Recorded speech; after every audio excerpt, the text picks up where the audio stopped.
Bien, bonjour à tous et merci de votre présence et de votre participation pour ce troisième web séminaire donc sur Ansible. L'objectif donc de ce web séminaire va être de vous présenter un petit peu la technologie et les fonctionnements par des cas d'usage de Ansible et d'Ansible Tower principalement. Donc ce sera un web séminaire qui sera animé par moi-même, donc Christophe Larue qui m'occupe de la partie commerciale au sein de Startix, et Riyad Hamdi qui est un de nos consultants experts sur la technologie Ansible et également formateur sur cette technologie. On va essayer d'être assez pragmatique et concret sur cette présentation. J'espère que tout le monde m'entend. Oui, ça semble être le cas.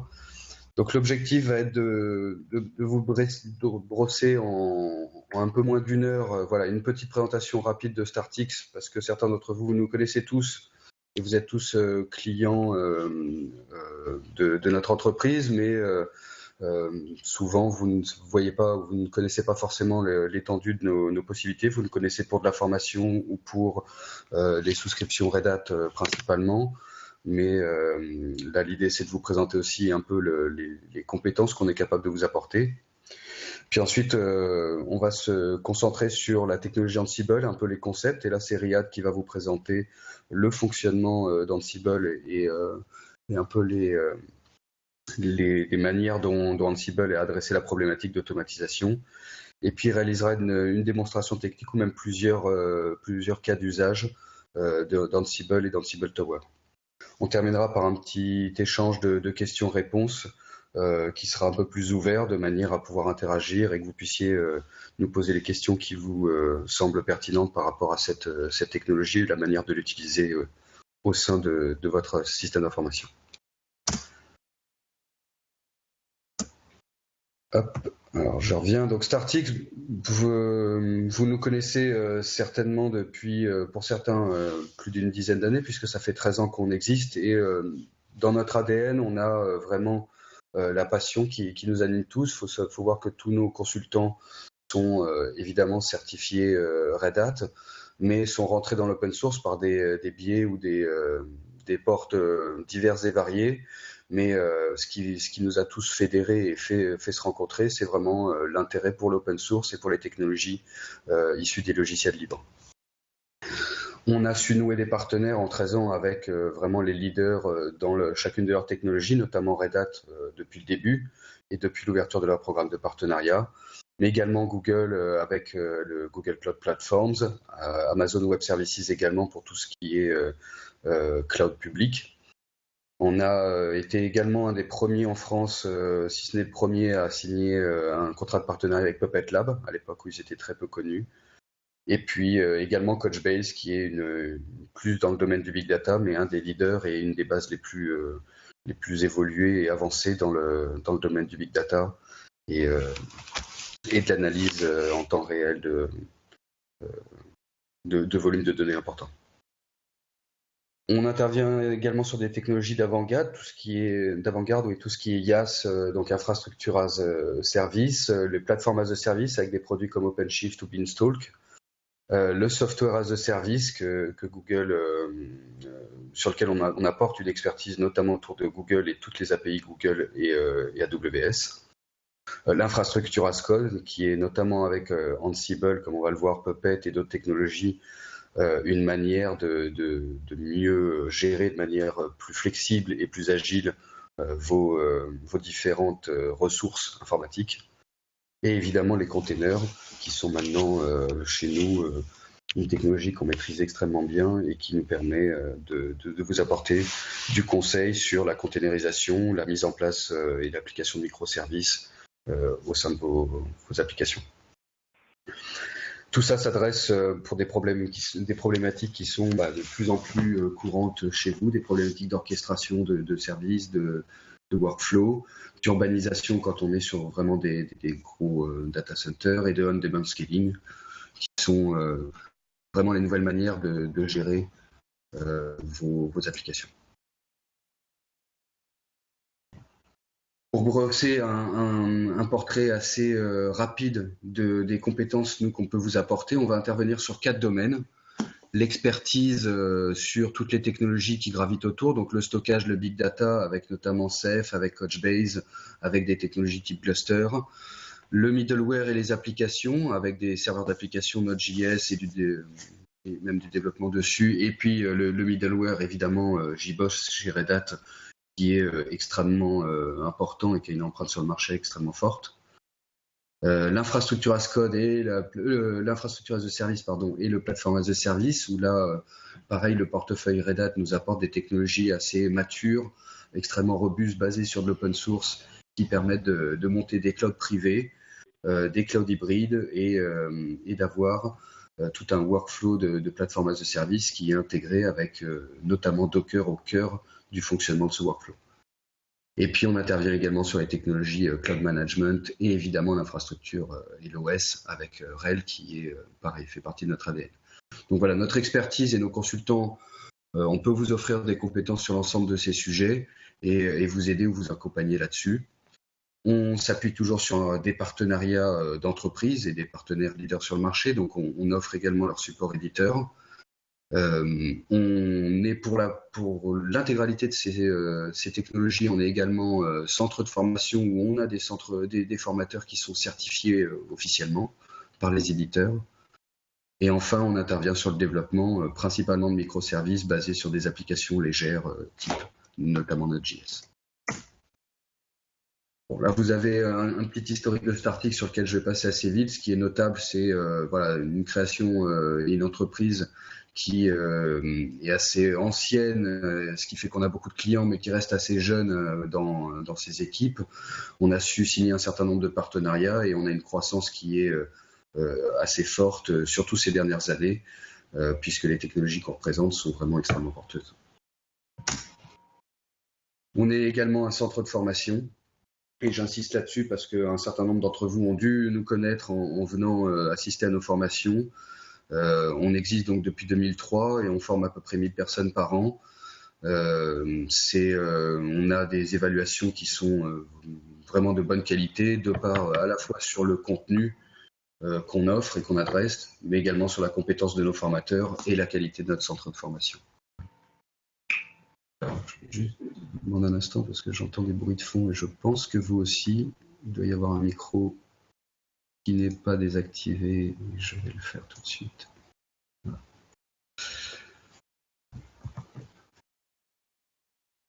Donc nos partenaires, on en a 3 principaux, je vous les ai présentés rapidement tout à l'heure. Red Hat évidemment sur l'ensemble des technologies qui vont vous permettre de monter et de bâtir des infrastructures cloud et de les interconnecter avec des clouds publics d'ailleurs chez vous, basés sur des technologies open source. Couchbase sur le big data et tout ce qui est base de données NoSQL avec une faible latence et une importante capacité à monter en charge. Et Puppet qui lui est sur beaucoup plus la gestion de conformité, de configuration des serveurs et qui peut être concurrent d'Ansible ou complémentaire, tout dépend de votre infrastructure et des problématiques que vous avez à gérer.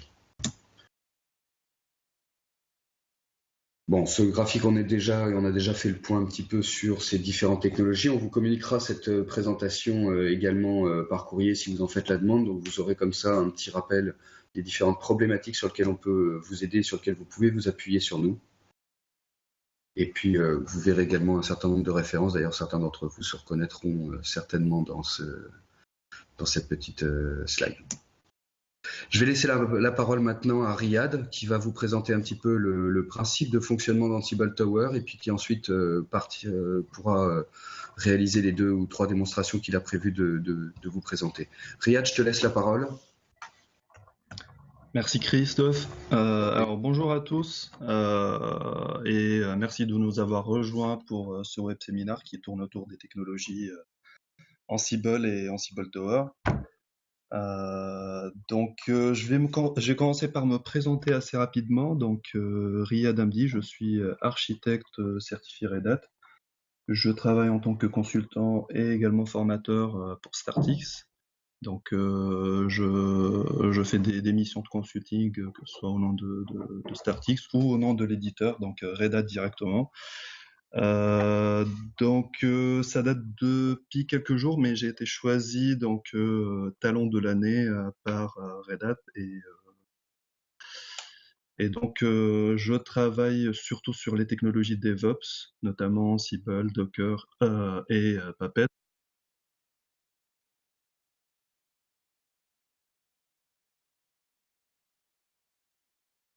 Donc, je vais commencer par présenter le plan de cette présentation. Donc, on va commencer par présenter la technologie Ansible. Ensuite, on fera une présentation d'Ansible Tower, donc qui est le produit qui va orchestrer et piloter tous vos déploiements en s'appuyant sur Ansible. Et finalement, on passera à quelques études de cas. On va faire des démonstrations, que ce soit pour Linux et Windows. Alors, c'est quoi Ansible? Certainement, pas mal d'entre vous connaissent déjà Ansible, mais c'est pas mal si on commence par un petit rappel. Ansible, c'est un outil de gestion de configuration et de déploiement. Donc, la société Ansible a été rachetée récemment par Red Hat. Red Hat commence à intégrer de plus en plus cet outil qui permet essentiellement de gérer de la configuration. Donc, si vous avez des fichiers de configuration sur vos serveurs à piloter, à mettre à jour, ou bien des déploiements tels que l'installation d'un certain nombre de packages, le démarrage service, la mise en place d'une application en partant d'un système fraîchement installé. Et tout ça dans l'objectif d'automatiser et de standardiser la configuration.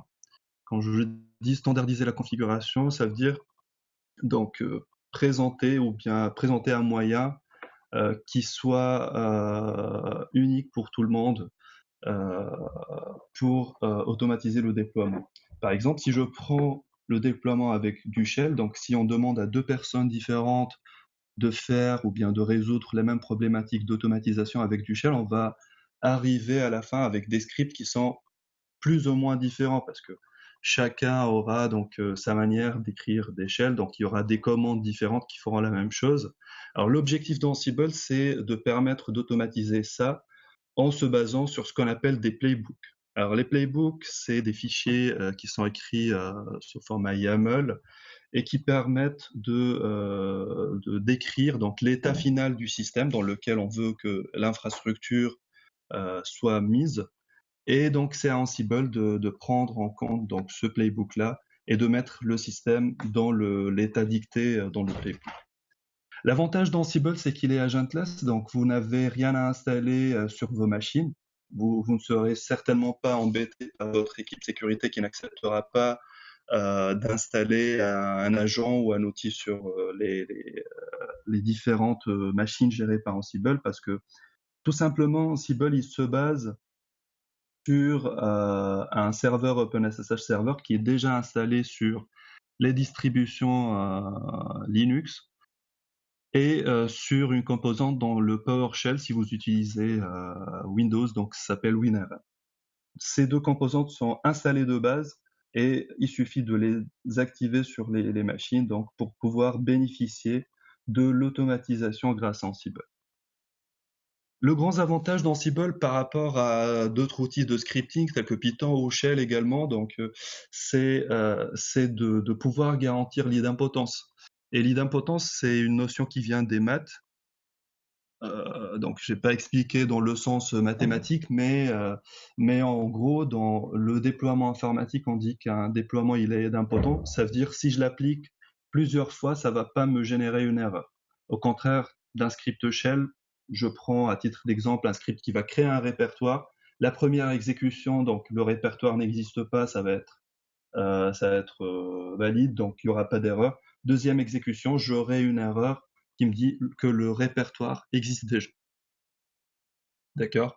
Et pour garantir cette idempotence, Ansible, il va se baser sur des modules qui sont écrits de manière à gérer plusieurs conditions, à pouvoir gérer enfin, de manière à pouvoir donc garantir qu'il n'y aura pas d'erreur au moment de l'exécution. Et parmi ces modules, donc vous allez certainement trouver des centaines et des centaines de modules sur le site d'Ansible, tels que les modules réseau, les modules de sécurité qui ont été déjà développés pour vous à ces fins. Donc, si on jette un coup d'œil sur l'architecture d'Ansible, donc Ansible, il va pouvoir gérer un ensemble de machines, que ce soit des serveurs physiques ou virtualisés ou bien des équipements réseau. Donc, toutes ces machines qui seront gérées par Ansible, ils seront répertoriées dans ce qu'on appelle un inventaire. L'inventaire, ça peut être un fichier statique qui est édité par l'utilisateur, comme ça peut être une base de données dynamique, ou bien c'est Ansible qui va aller requêter les cloud providers publics ou privés, ou bien votre plateforme de virtualisation pour lui dire, bah, je veux la liste des instances, donc, et je veux travailler sur cette liste-là. Parmi les cloud providers, par exemple, on va trouver OpenStack, ou bien si vous avez un Red Hat satellite, donc qui pilote votre infrastructure, donc vous allez pouvoir vous interfacer avec votre Red Hat satellite pour avoir la liste des instances, ainsi de suite. Donc, Ansible, pour utiliser Ansible, les utilisateurs, ils vont éditer les playbooks. Les playbooks, ils vont utiliser les modules. Donc, vous allez voir, donc là, j'ai présenté un exemple de playbook, un mini exemple de playbook qui va tout simplement installer un package. En lisant cet exemple, on va directement voir qu'il s'agit d'une installation d'un package qui est HTTPD à sa toute dernière version. Donc, vous voyez, même pour la lisibilité de ce code, même pour quelqu'un qui n'a pas utilisé Ansible avant, il sait derrière qu'il s'agit d'une installation et d'où l'avantage donc d'utiliser Ansible qui permet de choses. D'accord. Alors, ce qui nous intéresse dans cette présentation, c'est Ansible Talk que j'ai présenté dans cette deuxième partie. Donc, et la problématique vient du fait que Ansible, donc c'est un outil qui est assez puissant pour l'usage par une seule personne, par un seul utilisateur. Donc, mais du moment où on va stocker plusieurs clés, où on sera une équipe, une très grande équipe, donc à travailler sur l'infrastructure, donc il y aura des informations d'identification, il y aura des projets qui seront partagés entre les différentes équipes, et là les fonctionnalités de base de Linux, de la ligne de commande, ne le permettent pas. Donc, ne permettent pas ce genre de partage. D'où Ansible Tower, qui est un outil qui est dédié aux entreprises, qui leur fournit une solution d'automatisation et d'orchestration. Alors, le gros avantage d'Ansible Tower, c'est qu'il fournit une interface simple qui permettra de l'état de l'infrastructure et les déploiements qui s'appuient certainement sur Ansible. Donc, vous voyez donc dans le petit schéma à droite les différentes, un état de l'infrastructure avec donc les échecs qui sont présentés en rouge, donc les déploiements qui ont bien marché, qui sont présentés en vert, donc le nombre de fois qu'une tâche ou bien qu'un déploiement a été fait sur les machines.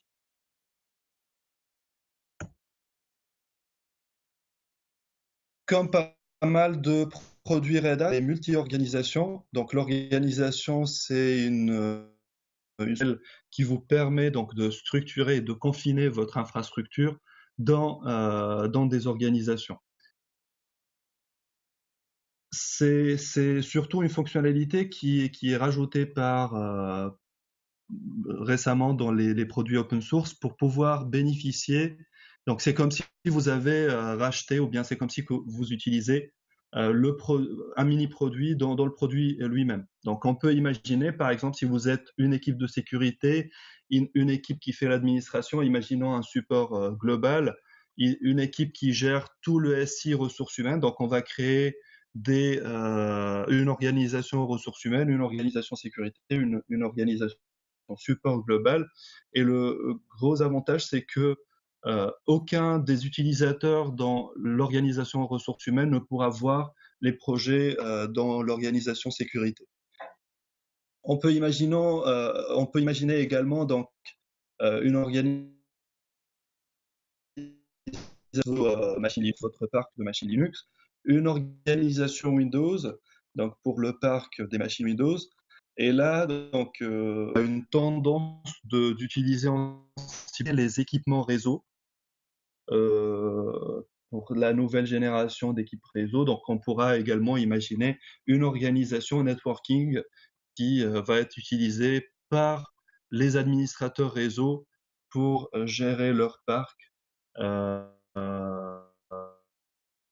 donc, Ansible Tower, il est multi-projet, multi-utilisateur. Donc, on peut avoir un utilisateur, par exemple, administrateur web, un utilisateur administrateur DBA.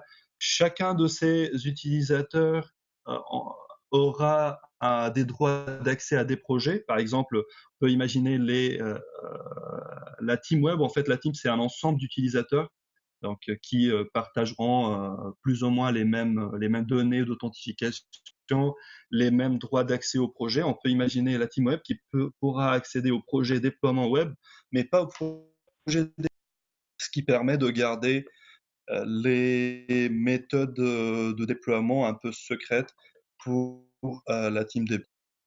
Donc, Ansible Tower, il est multi-utilisateur, multi-credential. Et là, ce qu'on veut dire par credential, c'est les données d'authentification. Parce que vous savez que votre tower, il va être un client pour l'ensemble de votre parc, pour l'ensemble des machines qui sont gérées par Ansible Tower.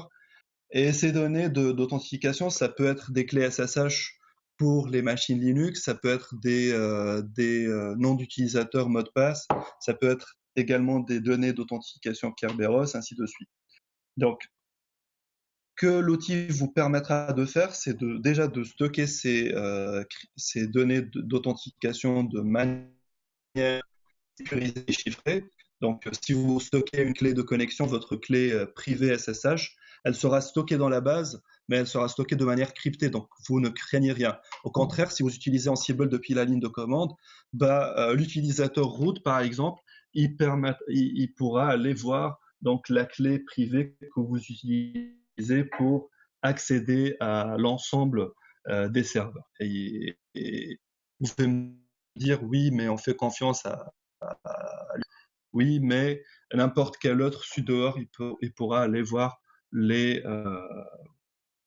ces données d'authentification. Donc, Ansible Tower repose, enfin, l'enregistrement de ces clés-là dans une base de données PostgreSQL, un enregistrement chiffré de ces données d'authentification.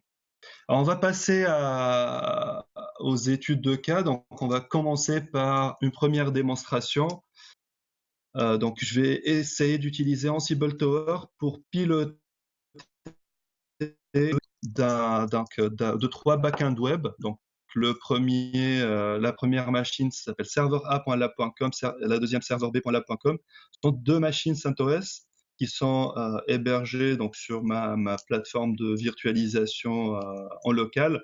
Et je vais utiliser également une machine Amazon qui a été déjà provisionnée et configurée donc pour cette démonstration. Donc ces 3 backends web donc vont être enregistrés dans un HAProxy donc qui va jouer le rôle de répartiteur de charge, un load balancer. Donc l'objectif ici c'est de vous montrer que Ansible Tower il permet de piloter et d'orchestrer une grande infrastructure. Donc là on a commencé avec 3 machines, on peut imaginer un parc qui peut compter plusieurs centaines de machines. Donc, on va passer à la démonstration. Donc, l'objectif derrière, c'est d'arriver à se connecter à cette URL, donc app.startx.lab.com, qui est la page. C'est comme si donc je me connecte à mon load balancer et c'est lui qui va en fait répartir la charge entre les différents backends web. Donc, vous voyez, pour le moment, cette page ne marche pas. D'accord. Je me connecte sur mon tower, donc je crois que c'est bon, c'est déjà fait. Donc, je me connecte sur ma première organisation qui est Linux. C'est l'organisation dans laquelle je mets tous mes utilisateurs Linux, toutes mes machines qui sont qui sont donc utilisées pour cette démonstration. Et là, on peut voir ces machines-là dans les inventaires. Donc, un inventaire, j'ai ici un Web Infra Inventory dans lequel j'ai un premier groupe qui est backend, donc dans lequel il y a serveur A, serveur B, serveur C et la machine Amazon, et le groupe LB ou bien load balancer qui va contenir lb.lab.example.com. Donc si vous avez vu, j'ai une machine serveur c.lab.com que je vais désactiver pour le moment, je ne vais pas l'utiliser. Et on va voir ensuite donc que Ansible et Ansible Tower, ils permettent de gérer la scalabilité de votre infrastructure de manière donc assez simple. Donc on va passer au déploiement. Donc j'ai ensuite donc un modèle de tâche. Un modèle de tâche, ça utilise un projet, ça utilise un playbook derrière, et en le lançant, ça va me créer donc et installer mes backends web, et ça va configurer le HAProxy. Donc en lançant ce job, on va avoir une petite fenêtre qui apparaît qui me détaille donc le déploiement des différents.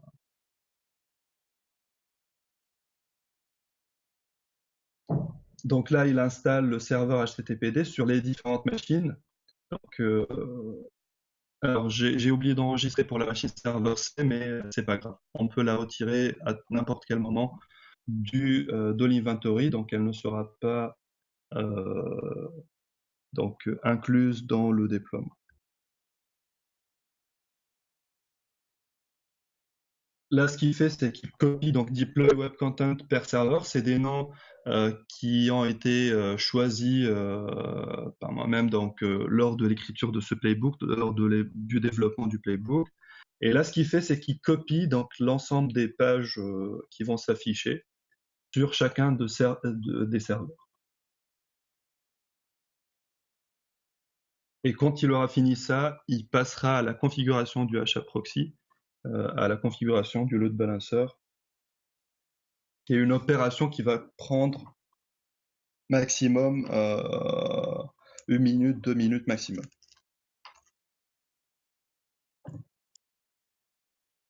Alors si on imagine qu'on va configurer ça à la main, ou bien donc avec l'installation de tous les backends web, avec la configuration du HAProxy, même si on connaît bien la méthode de configuration, ça va nous prendre minimum 15 minutes.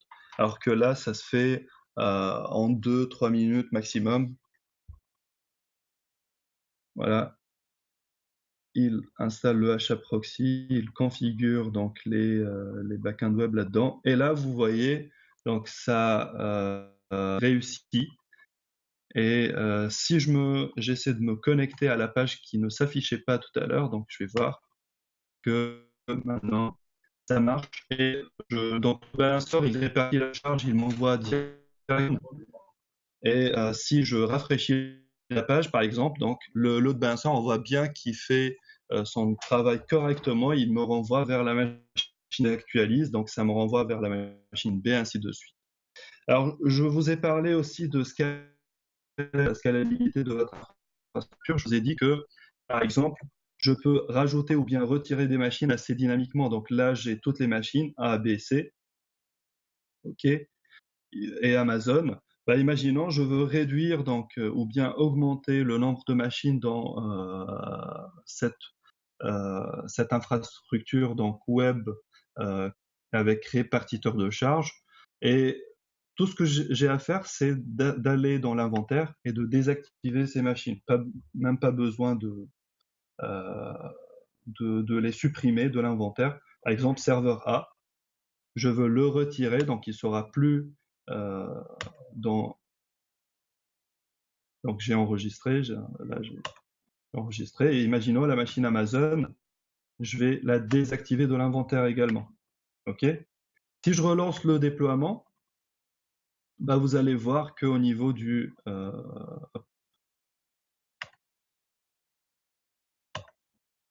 vous allez voir qu'au final, le load balancer, il ne verra pas que les machines qui restent, qui sont B et C. Et déjà, vous voyez, je vois plus les machines A et B. D'accord? Il n'y a que les machines B et C qui sont concernées par ce déploiement. Donc vous pouvez jouer avec ça, vous pouvez ajouter autant de machines que vous voulez, retirer les machines qui ne sont plus utilisées. Et là, la seule chose que vous avez à faire, c'est de rejouer le déploiement. Si je me reconnecte, donc là, GB, GC, d'accord? Plus la machine A et la machine Amazon ne s'affichent plus, d'accord? Alors, ça, c'était par rapport au premier cas d'utilisation qui est le déploiement avec Ansible et Ansible Tower. Donc, il faut savoir que là, on a pris un cas qui est très très simple. Il faut imaginer aussi que Ansible et Ansible Tower permettront de mettre en place des applications qui sont beaucoup plus compliquées, telles que des serveurs JBoss, tels que OpenShift. Donc, ça vous facilite la vie si vous utilisez déjà le code. En fait, il y a des smoke tests, il y a des exemples donc, de code sur le site d'Ansible euh, que vous pouvez intégrer directement dans vos playbooks. Le deuxième cas d'utilisation, c'était suite à la demande de notre équipe commerciale, parce que pas mal de nos clients s'intéressent euh, au déploiement de serveurs web, d'automatiser un certain nombre de tâches sur des serveurs Windows, pardon, j'ai dit serveur web, depuis Ansible Tower. Et là, ce qu'on va faire dans cette démonstration, c'est que je vais essayer d'installer un JDK sur un serveur Windows 2012. Il faut savoir que, au contraire des machines Linux qui utilisent donc le serveur OpenSSH, qui utilise une connexion SSH tout simplement pour se connecter au managed host, les machines de type Windows, donc ils vont utiliser un plugin de connexion qui s'appelle PyWinRM, donc PyWinRM qui repose sur la composante du PowerShell qui s'appelle WinRM. En gros, ça utilise derrière le protocole SOAP, qui est le même protocole de gestion des serveurs web. Donc, on aura une composante qui va intercepter toutes les commandes et tous les déploiements envoyés depuis Ansible Tower, et elle va traduire ça sous forme d'instruction système. Donc, on va passer directement au déploiement. Donc là, j'ai la machine Windows. Je vais juste la démarrer. Elle est éteinte.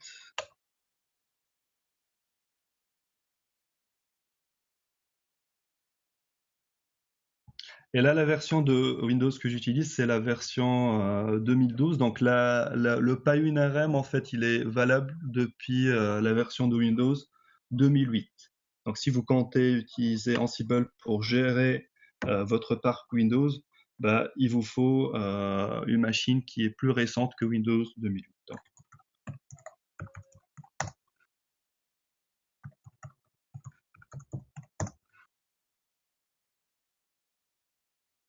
et donc là, l'objectif, comme je viens de l'annoncer, c'est d'aller déployer un serveur web, d'installer le package OpenJDK sur cette machine. Donc, avant de faire ça, je vais aller vérifier si le package il est déjà installé. D'accord. Donc là, j'ai qu'un seul programme qui est installé, qui est Oracle VM VirtualBox Guest Auditions, qui n'a rien à voir avec OpenJDK. Et pour faire ce déploiement, donc je vais me connecter de nouveau à Ansible Tower. Cette fois, je vais plus utiliser mon organisation Linux. Donc, je vais utiliser un autre utilisateur qui va aller se connecter directement vers l'organisation Windows. Et cet utilisateur s'appelle WinAdmin. Donc, j'ai un inventaire qui contient la machine Windows. Et j'ai une tâche ici qui s'appelle Deploy JDK Windows. En lançant cette tâche, ça va installer le JDK pardon, et ça va positionner donc la variable d'environnement Java Home pour que la commande Java-version donc soit retourne un résultat correct. Alors également, ça va prendre une petite minute, c'est juste le temps que notre serveur Windows installe le package. Et là, il y a un petit warning, c'est pas grave, donc on va juste l'ignorer. C'est dû au fait que le nom du produit a un paramètre à positionner qui est le nom du produit n'est pas valable. Donc, ok. Donc jusqu'ici, le package il n'apparaît pas. Si je réactualise, bah, j'ai le Java SE Development Kit et le Java 8 Update qui apparaissent. Donc ce sont les deux packages. Donc si j'exécute la commande Java-version, normalement ça ne doit pas marcher. Il me faut dans ce cas-là redémarrer la machine pour que la variable d'environnement soit valable. Et alors, on va redémarrer la machine tout simplement. Et on va voir le résultat à la fin avec la variable d'environnement Java-version qui marche. Alors je vois dans le chat, oui, effectivement, donc à partir de la version 2008 R2, tout à fait.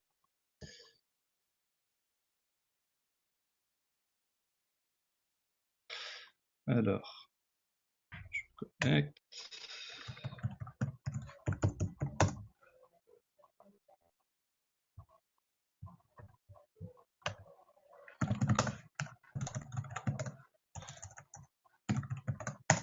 Et là, vous voyez, il a bien pris en compte la...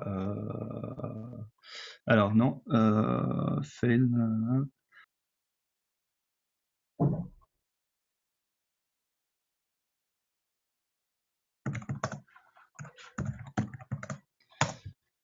Hop, Java. Version...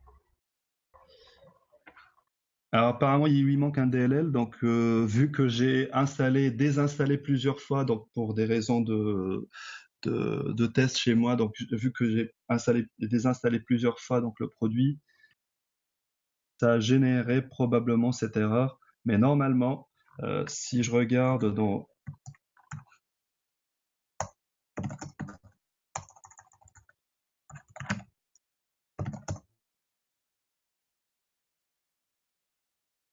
alors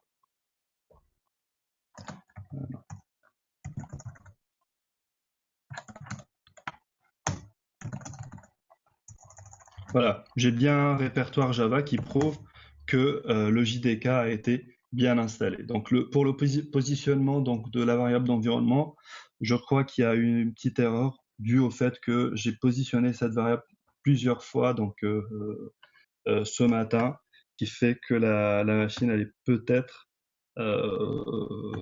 plus fonctionnelle. D'accord. Alors, le troisième cas d'utilisation, c'est l'utilisation des workflows depuis Ansible Tower. Donc, Ansible Tower, c'est une nouvelle fonctionnalité en fait qui est valable à partir de la version 3.1 du produit. Ça consiste au fait de dire, bah, je déploie une tâche que vous voyez ici. Si cette tâche donc s'exécute correctement, bah, je vais exécuter une deuxième tâche. Si ça marche pas, je vais exécuter une tâche de rollback ou bien une autre tâche tout simplement. Donc ce que vous voyez en vert, c'est en cas de succès, en cas d'échec. Et là, par exemple, always, à chaque fois que j'ai une exécution de cette tâche, j'aurai l'exécution des tâches sous-jacentes. Alors on va juste vous montrer comment créer des workflows grâce à Ansible Tower. C'est pas très compliqué. Et il faut savoir d'abord, j'insiste sur le fait que ce que vous voyez dans les petits carreaux ici, dans les petits rectangles, pardon, c'est des modèles de jobs, c'est des jobs Ansible Tower. Donc pour faire cette démonstration, donc je vais me connecter avec un troisième utilisateur. J'aurais pu le faire directement dans cette organisation, mais pour des raisons donc de confinement de l'infrastructure, j'ai préféré de les faire dans des organisations différentes. Et je vais utiliser cet utilisateur qui est Preview Admin. Donc les modèles, j'ai un modèle qui s'appelle Test Workflow D'accord? Et là, j'ai un workflow editor donc, que je pourrais utiliser. Imaginons, c'est assez simple, donc il suffit déjà de déclarer les tâches. Donc, vous avez le code qui a été développé pour vous, les tâches qui ont été créées, et ensuite votre rôle, par exemple, en tant que manager sur cette partie-là, c'est de dire, bah, je vais rajouter, par exemple, une tâche. Vous choisissez parmi l'ensemble des tâches qui sont déclarées dans votre Ansible Tower et vous choisissez est-ce que c'est toujours lors de la réussite ou bien lors de l'échec. Par exemple, lors de l'échec, et là, cette tâche va s'afficher. Donc voilà, ça va s'exécuter si jamais cette tâche échoue. OK? Alors juste avant de finir, il faut savoir que Ansible Tower permet de notifier les équipes en cas de déploiement, que ce soit en cas d'erreur ou bien en cas de réussite du déploiement. Donc, parmi les notifications qu'il peut utiliser, c'est l'envoi de mails, c'est l'envoi de messages de manière asynchrone, l'envoi de SMS. Donc, ce qu'on va voir aujourd'hui, c'est la notification des équipes sur un outil qui s'appelle Slack. Donc, pour cette démonstration, on va utiliser Slack. Donc, Slack qui est un outil de messagerie. Donc, on peut le comparer à Google Hangout ou bien à d'autres types de messagerie. OK? Donc, ça va utiliser des channels. On peut imaginer les équipes qui sont abonnées à des channels. Et en cas de déploiement, il va envoyer un message à l'équipe pour dire voilà le déploiement, tel déploiement il a été fait et ça a marché ou bien ça n'a pas marché. Pourquoi je ne fais pas la notification par mail? Parce que c'est assez simple, vous pouvez le faire vous-même, c'est pas compliqué, il suffit d'avoir un relais SMTP, d'accord? Donc c'est du classique. J'ai préféré faire la démonstration pour Slack, ok? Donc, je reviens à mon organisation. Donc, hop. Je vais revenir à la tâche qui permet de déployer mon infrastructure web. Alors, c'était dans l'organisation Linux, d'accord?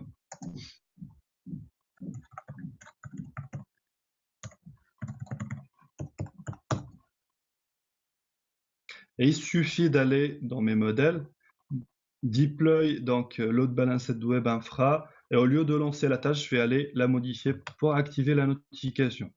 Donc là, j'ai notification. Il faut que vous configurez a priori la méthode de notification à l'avance, d'accord? Et je lui dis en cas de succès, en cas de failure, je vais recevoir donc je vais recevoir une notification, ok?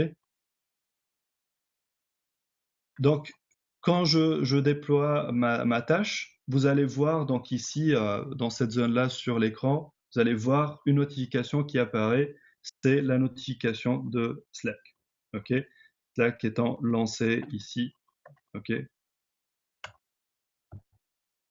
Donc je reviens à mes modèles et je vais maintenant lancer le déploiement de load balanced web infra.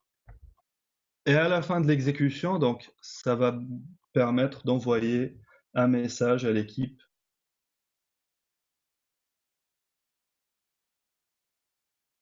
Donc là, il n'a pas encore fini, il copie toujours le contenu web.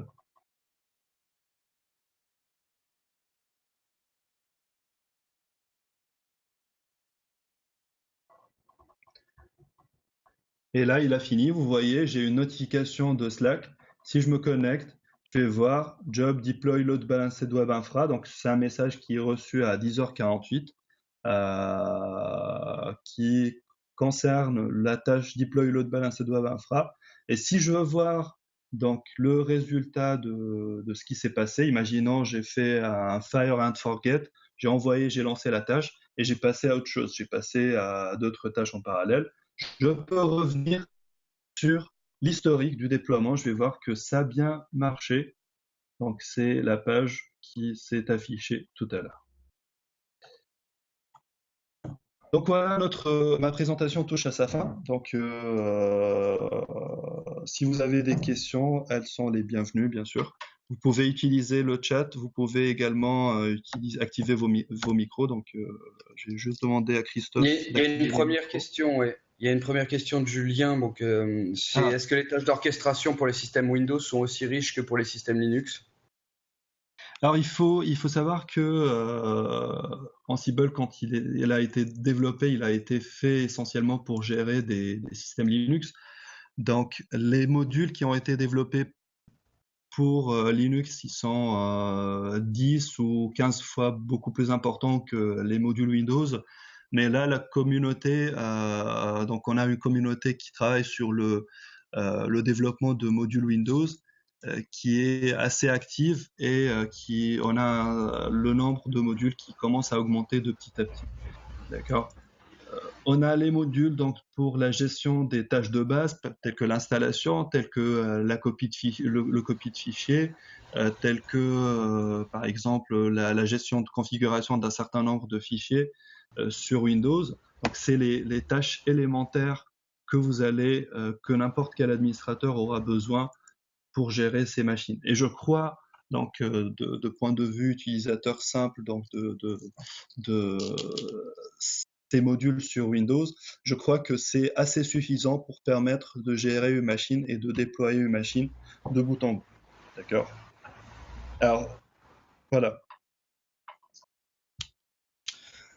Est-ce que tu peux Pouvez-vous nous... donner une autre question de Monsieur Ricordo sur Ouais, donc pouvez-vous nous donner plus de les détails avantages sur de... les avantages d'Ansible Tower par rapport à Ansible mode shell?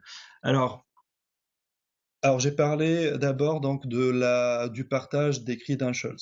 Donc les données d'authentification, si on utilise des données d'authentification sur Linux, il faut qu'elles soient enregistrées dans des fichiers PEM ou bien directement dans votre home directory.ssh ID RSA, donc pour la clé privée. Donc, ce que Ansible Tower vous permet de faire, c'est de pouvoir créer et gérer de manière sécurisée tous vos données d'authentification. Donc, ils sont là, les informations d'authentification. Là, ce que j'ai utilisé tout à l'heure, c'est Link Credentials. C'est tout simplement ma clé privée pour aller se connecter sur les machines Linux que j'ai gérées. Et si je regarde cette information, si j'essaie de voir qu'est-ce qu'il y a dans la clé privée, elle est encrypted. Donc personne ne pourra aller voir cette clé. Au contraire de votre, par exemple, fichier PEM qui peut être copié par d'autres utilisateurs et réutilisé derrière, votre ID RSA, par exemple, qui peut être lu par l'utilisateur root, par n'importe quel utilisateur qui a le droit sudo sur le système. Ça, c'était par rapport donc aux données de l'authentification par rapport aux utilisateurs. Donc Ansible Tower, il va vous permettre de créer plusieurs utilisateurs, de dire tel utilisateur, il a le droit d'accéder à tel projet alors que d'autres n'auront pas le droit, alors que Ansible Core, donc le projet qui est utilisable depuis la ligne de commande, bah, les seuls droits que vous pouvez mettre en place, c'est les droits sur les fichiers. Donc, soit l'utilisateur, il peut lire le fichier et donc il pourra lancer le playbook et le projet derrière, soit il ne peut pas lire le fichier. Dans ce cas-là, il ne pourra rien faire. D'accord? Donc, c'est assez riche. Donc, vous avez la notification. Donc, j'ai parlé d'utilisateur. Vous pouvez raccorder votre tower avec un système de type LDAP, avec un système, avec une base de données d'utilisateurs, tout simplement. Ça vous permet donc de vous interfacer avec plusieurs donc cloud providers ou bien avec plusieurs euh, plateformes de virtualisation. Par exemple, ici, je peux rajouter un inventaire dynamique. Et cet inventaire dynamique, il va aller, si je regarde la liste des inventaires, par exemple, le test démo, j'ai un groupe et je peux dire, bah, ce groupe-là, je veux pas que la source soit manuelle, par exemple, je veux que ça soit peuplé depuis mes machines Amazon EC2, ou bien de la plateforme Google Compute Engine, d'accord, ou bien de Microsoft Azure, VMware vCenter, Red Hat Satellite 6. CloudForms, OpenStack, ou bien si votre plateforme de virtualisation ne figure pas parmi cette liste-là, vous pouvez créer votre script personnalisé qui va permettre d'aller rechercher l'ensemble des instances depuis votre cloud provider. D'accord? Il y a une autre question de Frédéric là, qui concerne la stratégie pour prendre le contrôle des serveurs déjà installés. Quelle est la stratégie pour prendre le contrôle des serveurs déjà installés manuellement? Peut-on inspecter une configuration existante, comparer, simuler l'application de Playbook? Donc là, si j'ai bien compris, il s'agit, donc vous voulez faire un travail d'audit depuis votre Ansible Tower. Donc inspecter les choses qui ont été faites. Là, en fait, ce que vous devez faire, donc là, toute l'intelligence, c'est pas dans Tower dans ce cas-là. L'intelligence, elle est dans le code. Il suffit donc de bien configurer votre playbook pour aller chercher qu'est-ce qui a été fait. Donc, vous pouvez aller voir si telle ligne existe dans tel fichier, ainsi de suite. Quelle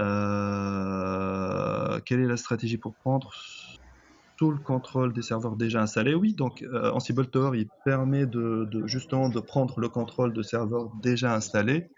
Il suffit de pouvoir vous connecter en SSH ou bien en utilisant SOAP ou n'importe quel autre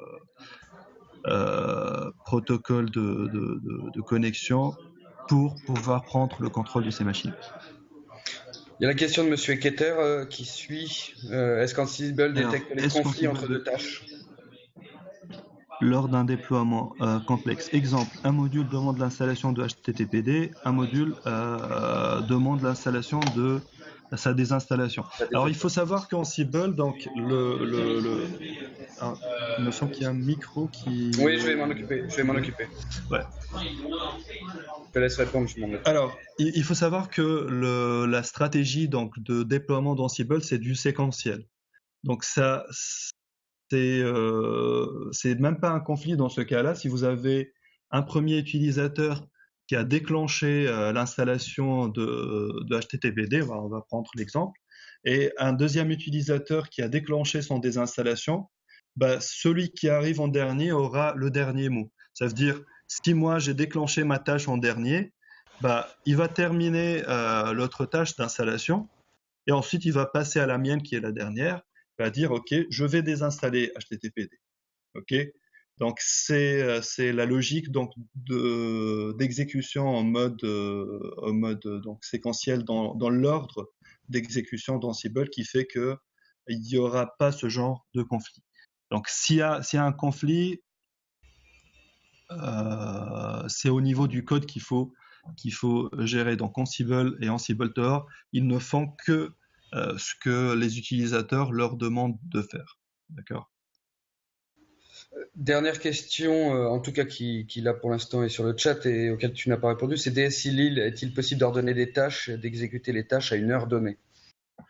Est-ce qu'il est possible d'ordonner les tâches, d'exécuter les tâches? Oui, tout à fait. Donc Ansible Tower, il permet de scheduler l'exécution des tâches. Par exemple, là, la tâche que je vous ai montré tout à l'heure, qui est Deploy Load Balancer Web Infra, au lieu de l'exécuter maintenant, je vais la scheduler, par exemple, et vous voyez, il y a une petite icône de calendrier qui s'affiche ici. Je vais dire, par exemple, je vais ajouter un schedule d'exécution toutes les heures. Ok. Ça commence donc toutes les 2 heures, toutes les 3 heures, ainsi de suite. Je peux dire, par exemple, je peux lancer cette tâche toutes les semaines. Et dans ce cas-là, il va me dire quel jour de la semaine vous voulez déclencher cette tâche. Par exemple, je vais dire lundi et vendredi, par exemple. D'accord? À quelle heure exactement? J'ai intérêt, par exemple, que le déclenchement de la tâche se fait en dehors des heures de travail. Je vais dire à 23 heures. D'accord? Donc, effectivement, Ansible, il permet, et Ansible Tower, donc Ansible, il ne le permet pas, à moins que vous utilisiez derrière des jobs cron, mais Ansible Tower, il permet de le faire de manière native. Alors, je me suis arrêté à quel niveau? Il y a encore Est-ce une que autre question de Monsieur Toussaint. Alors oui. peut-être un petit peu plus pointu, Monsieur Toussaint, mais avec Tower, est-il possible de connecter au serveur cible à travers un serveur relais de type Bastion ou Alix? Alors, je vois pas la question, C'est Christophe. juste Alors, vers la fin, si tu vas on- sur la fin avant le merci de votre participation. Avec Tower, est-il possible de se connecter au serveur cible à travers un serveur relais? ah d'accord. De type Bastion, genre comment il s'appelle, CyberArk par exemple ou autre. Ou Alix, par exemple. Enfin, Alors, donc j'ai pas essayé avant, mais si vous pouvez maintenir votre connexion SSH depuis Tower vers la machine, donc que ça passe par un serveur de rebond ou bien que ça passe pas par un serveur de rebond, si vous arrivez à maintenir cette connexion, bah c'est gagné. Si c'est pas le cas, donc bah, normalement Tor ne, si vous la connexion ne pourra pas être maintenue, bah c'est pas gagné. Ok. Mais il me semble donc on a déjà travaillé avec CyberArk chez un client. Alors l'équipe CyberArk elle a mis en place et nous notre job c'était de connecter les différentes machines pour passer par un bastion. Alors j'essaie juste de me rappeler, est-ce qu'il y a un changement de la connexion ou bien c'était la même connexion maintenue? Alors je me rappelle plus. Enfin, je pourrais pas dire grand-chose là-dessus, mais il me semble que ça pourra marcher. parfait. Bon, il y a plus. Est-ce que d'autres personnes ont-elles des questions qui restent en suspens? Bon, on pourra toujours vous y répondre après par d'autres manières, mais tant qu'à faire et tant qu'à avoir Riyad. euh, voilà, une petite dernière sur la publication sous licence libre de Tower. Est-ce que tu as des infos, toi, Riyad, sur la Alors dans son libéralisation du roadmap, code? Red Hat dit qu'elle va donc rendre le projet open source. Donc il y a un appel qui a été lancé pour chercher des candidats justement pour participer au projet open source. Donc j'imagine que quelques collaborateurs vont certainement y participer. Mais on n'a aucune visibilité pour le moment sur quand est-ce que le projet sera mis sera donc fourni à la communauté. Voilà. Donc Ce qui est sûr, c'est c'est que dans le roadmap, ça le sera, mais c'est sûr. ça doit pas tarder. Hmm. Et l'intégration à Red Hat Satellite? Pareil, tu as des infos sur la roadmap que tu aurais vu sur Alors Red Hat l'intégration Internal? de oui, en fait Red